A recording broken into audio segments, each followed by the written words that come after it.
테네시주 녹스빌, 2016년 11월 21일 월요일 아침.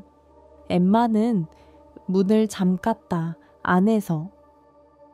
그날 아침 어머니는 평소처럼 딸에게 학교에 가라고 계속 불렀다. 노크를 하고 이름을 부른 후 마침내 문을 부수고 안으로 들어갔다. 방은 깔끔했고 커튼 사이로 햇살이 쏟아졌다. 엠마는 마치 깊이 잠든 듯 침대에 꼼짝 않고 누워 있었다. 하지만 몇 초 후 모든 것이 무너져 내렸다. 엠마는 더 이상 숨을 쉬지 못했다. 아무도 싸움의 흔적을 발견하지 못했다. 문은 부서지지 않았고 침실에서는 전날 밤 소리가 들리지 않았다. 경찰이 도착했을 때조차도 현장은 거의 온전했다. 단 아무도 예상치 못한 작은 구멍 하나만 빼고는 바로 침대 바로 옆벽에 생긴 아주 얇은 구멍이었다. 우수한 학생이자 재능 있는 치어리더였으며 가족의 외동딸이었던 16살의 엠마 제인 워커는 온 마을 사람들에게 큰 충격을 안겨주며 세상을 떠났다. 며칠 전만 해도 그녀는 학교에서 친구들과 즐겁게 어울려 치어리딩 유니폼을 입고 풋볼팀을 응원하고 있었습니다. 전 남자친구 윌리엄 라일리 골이 뛰고 있던 그 팀 말입니다. 경기장 불빛 바로 뒤에서 긴장과 위협, 그리고 통제의 사슬이 얽히고 설켜 예상치 못한 비극으로 이어질 줄은 아무도 예상하지 못했습니다. 그리고 벽에 난 작은 총알 구멍에서 엠마의 삶에서 가장 큰 비밀이 드러나기 시작했습니다. 엠마 제인 워커는 그날 밤이 익숙한 방에서 편안하게 잠들 수 있는 마지막 밤이 될 줄은 꿈에도 몰랐습니다. 몇 주 전 그녀와 전 남자친구 윌리엄 라일리 꼴은 2년간의 연애를 공식적으로 끝냈습니다. 학교에서 인기 많은 커플이었지만 두 사람의 관계는 점점 경직되어 갔습니다. 윌리엄은 종종 질투심 많고 통제하려 했으며 엠마가 제때 답장을 하지 않으면 끊임없이 문자를 보냈습니다. 가족과 친구들은 무언가 잘못되었다는 것을 알아차리고 엠마에게 거리를 두라고 조언했습니다. 엠마는 그들의 말을 귀 기울여 들었습니다. 그러나 윌리엄은 이별을 쉽게 받아들이지 않았습니다. 그는 이상한 행동을 하기 시작했습니다. 관심을 끌기 위해 다친 척하고 심지어 위협을 받았다는 의심스러운 메시지를 보내기도 했습니다. 동시에 엠마는 친척들에게 검은 옷을 입은 낯선 사람이 집 앞에 나타나 밤에 문을 두드린 후 사라졌다고 말했습니다. 이러한 징후들은 엠마를 걱정하게 했지만 구체적인 증거가 없었기 때문에 경찰에 신고하지 않았습니다. 2016년 11월 20일 일요일 저녁, 엠마는 부모님과 저녁을 먹고 평소처럼 방으로 들어갔다.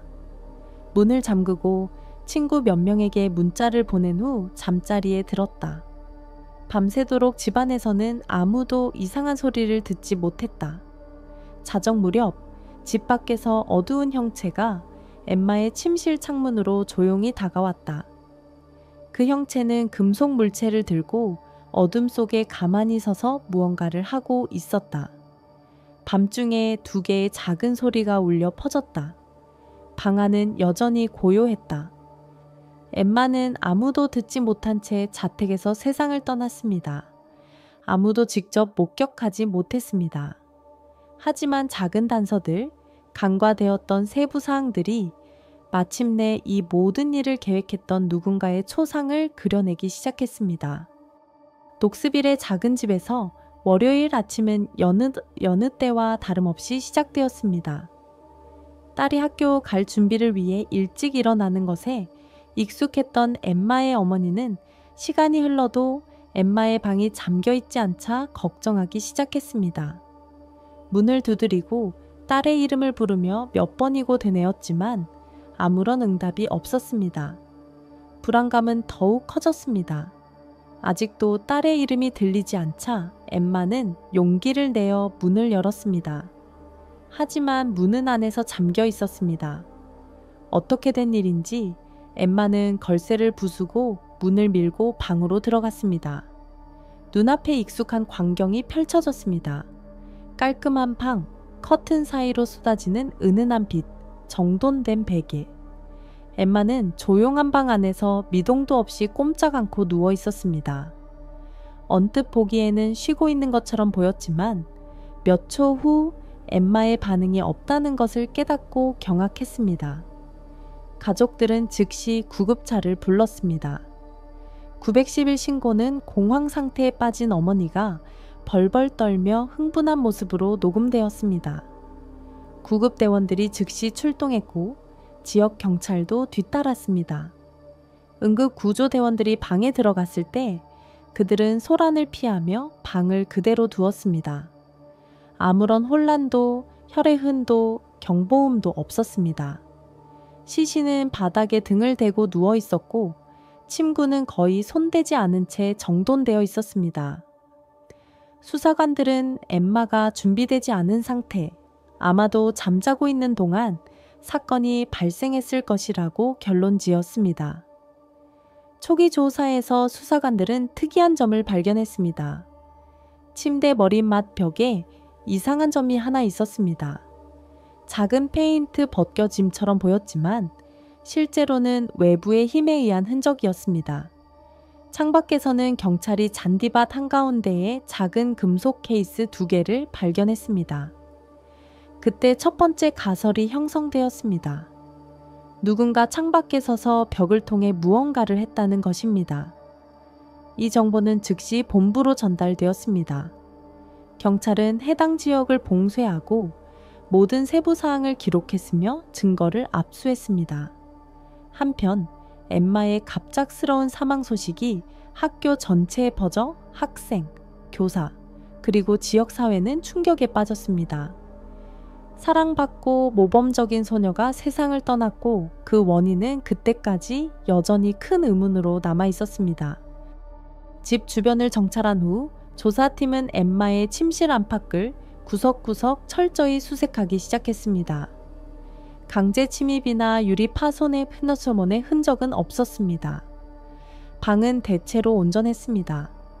그러나 침대 머리맡 벽은 계속해서 눈길을 끌었습니다. 반쯤 가려져 있던 커튼을 걷어내자 기술자들은 볼펜총만한 2개의 작은 구멍이 수평으로 몇 인치 간격으로 나 있는 것을 발견했습니다. 뒷마당으로 이어지는 정원에서는 더 많은 단서가 드러났습니다.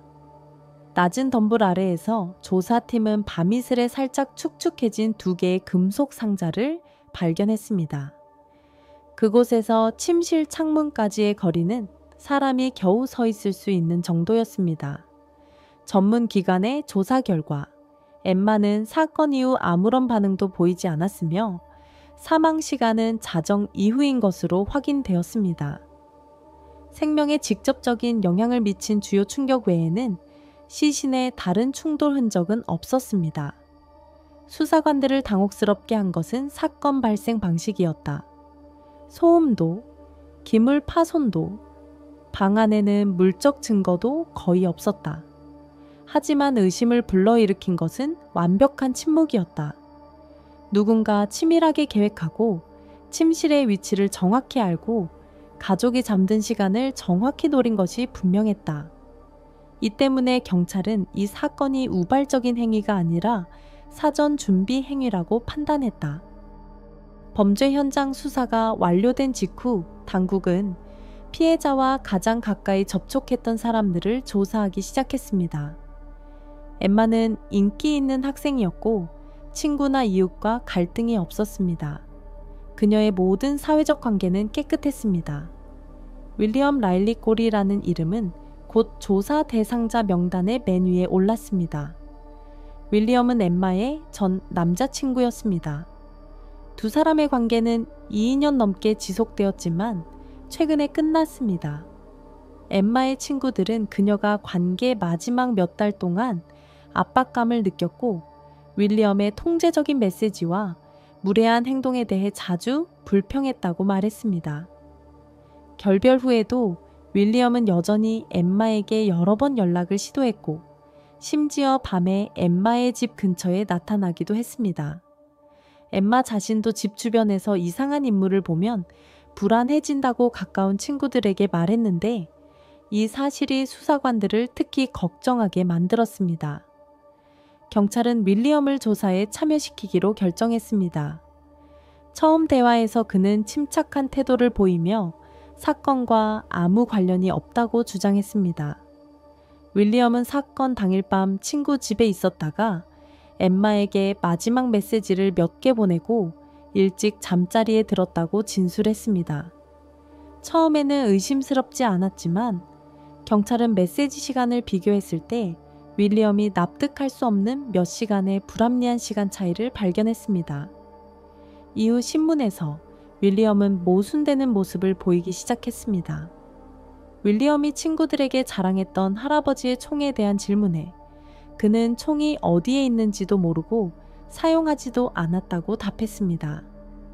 그러나 비공개 신문을 받은 윌리엄의 절친 2명은 사건 며칠 전 윌리엄이 검은 옷을 빌려달라고 요청하며 엠마의 관심을 끌기 위해 뭔가 큰일을 하고 싶다고 말했다고 밝혔습니다. 두 친구 중 한 명은 윌리엄이 창문을 포함하여 엠마의 침실을 매우 자세하게 묘사했다고 회상했습니다. 이러한 특이한 징후들을 바탕으로 수사기관은 추가적인 수사에 착수했습니다. 수사기관은 두 친구에게 윌리엄을 만날 때 녹음기를 착용하고 협조해달라고 요청했으며 불필요한 말을 찾아내기 위해 노력했습니다.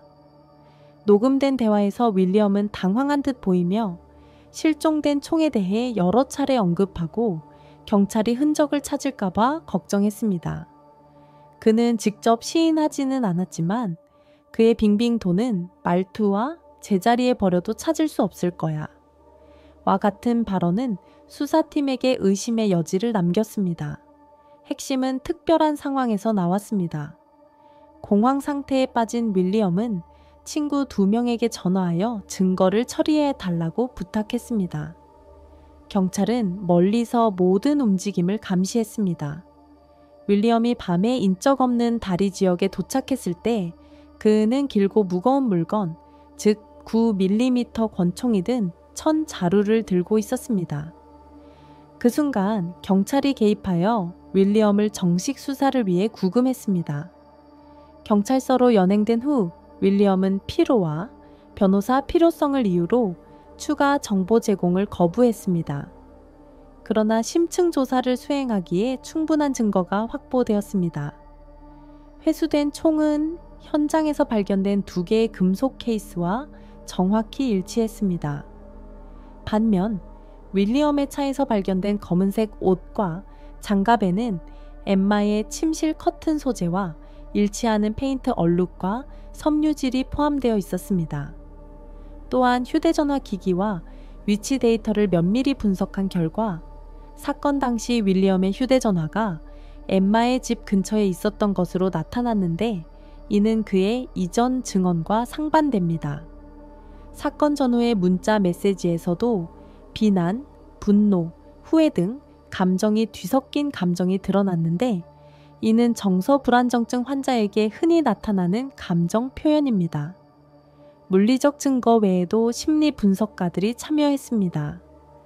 분석가들은 윌리엄의 행동이 관계에서 통제적인 경향이 있고 거절을 받아들이지 않으며 관심을 끌기 위해 극단적인 반응을 보이는 사람의 전형적인 패턴을 보여준다고 밝혔습니다.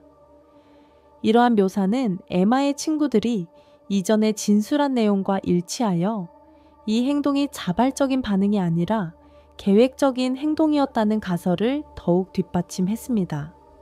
사건 발생 2주 만에 경찰은 사건 파일을 완벽하게 작성했습니다. 윌리엄 라일리 꼴은 타인의 생명을 앗아간 혐의, 위험한 도구 소지 혐의, 수사 방해 혐의로 정식 기소되었습니다. 수사 파일은 목격자 진술, 음성 녹음, 신체 검사 결과, 그리고 독립 전문가의 분석 자료를 포함하여 수백 페이지에 달했습니다. 인내심, 긴밀한 공조, 그리고 현대적인 수사 전술 활용은 수사팀이 사건을 차근차근 해결하는 데 도움이 되었습니다. 주목할 점은 이 행동이 분노에 찬 순간에 저질러진 해로운 행위가 아니라 의도적으로 준비된 일련의 행동이었다는 것입니다. 수사관들 스스로도 이 사실에 충격을 받았다고 인정했습니다. 수개월간의 신중한 준비 끝에 윌리엄 라일리 골의 재판은 2018년 봄 녹스 카운티에서 공식적으로 시작되었습니다. 법정은 가득 찼습니다. 피해자 가족은 앞줄에 앉아 모든 상황을 조용히 지켜보았습니다. 반대편 피고인은 고개를 숙인 채 이상하리만치 차분한 표정을 짓고 있었습니다. 검사는 현장 발견부터 증거 수집 과정, 녹음 및 증인 진술까지 전체 수사를 재현하며 재판을 시작했습니다.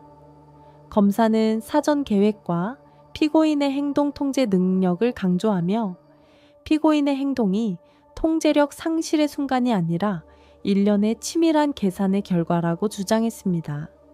변호인은 의뢰인이 복잡한 감정 상태에서 행동했으며 그 결과를 제대로 인지하지 못했다고 주장하며 심리적 불안정성에 초점을 맞췄습니다. 그러나 검찰은 일련의 통화 기록, 위치 지도, 물리적 증거, 그리고 음성 녹음으로 반박했습니다. 이는 고의적인 준비의 명백한 증거였습니다. 법정에서 가장 눈길을 끄는 순간 중 하나는 피고인과 피해자가 주고받은 문자 메시지가 재생되었을 때였습니다. 문자 메시지에는 통제와 고통의 표정이 길게 이어졌고 사과와 다시 만나 달라는 요청이 섞여 있었습니다. 재판에서 피고인이 문자 메시지를 낭독하는 목소리는 많은 방청객들을 눈물 짓게 했습니다. 패배 때문만이 아니라 간과했던 경고 신호 때문이었습니다.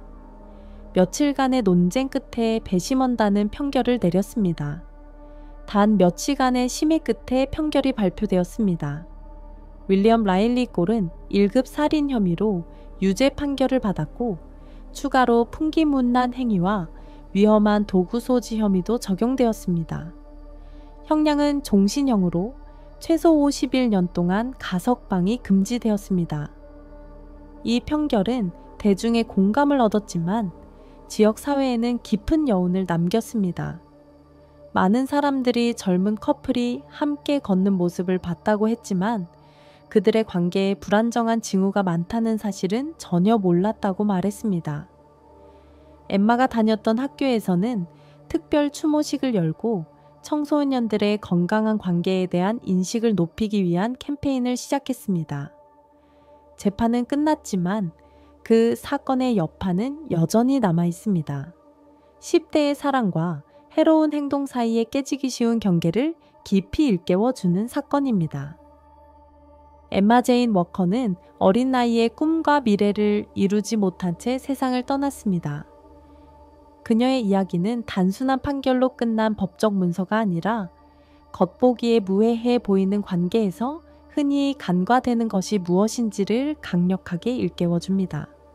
학교 운동장에서 미소 짓고 친구들을 응원하고 수업 시간에 즐겁게 이야기 나누는 엠마를 본 많은 사람들은 그 모습 뒤에 경고 신호로 가득 찬 조용한 여정이 있다는 것을 짐작하지 못했을 것입니다.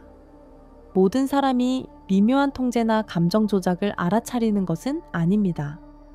특히 감정이 불안정하고 경계가 모호한 청소년기에는 더욱 그렇습니다.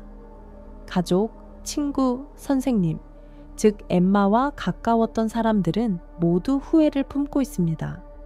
좀 더 일찍 깨달았더라면, 제때 개입했더라면 좋았을 텐데 말입니다. 하지만 사건 이후 그들의 고통을 행동으로 옮긴 것은 바로 그들이었습니다. 엠마를 기리기 위한 장학기금이 설립되었습니다. 학교와 지역사회에서 청소년들에게 존중하는 관계를 구축하고 아니요 라고 말하는 법을 배우고 주변 사람들의 특이한 표현에 귀 기울이는 방법을 교육하는 나눔 세션과 워크숍이 개최됩니다. 이 이야기는 더 이상 한 개인이나 가족에 관한 이야기가 아닙니다. 부모였던 사람, 16살이 넘은 사람, 첫사랑에 대한 믿음을 가져본 사람이라면 누구나 가슴에 와닿을 것입니다. 돌봄과 통제, 사랑과 소유 사이의 경계는 때로 너무나 얇아서 돌이킬 수 없을 때까지 우리는 그 사실을 깨닫지 못합니다. 엠마 워커 사건은 결국 비극적인 노래이면서도 동시에 우리에게 경종을 울리는 사건입니다. 가장 작은 비정상적 징후도 결코 무시해서는 안 된다는 것을 일깨워주는 사건입니다.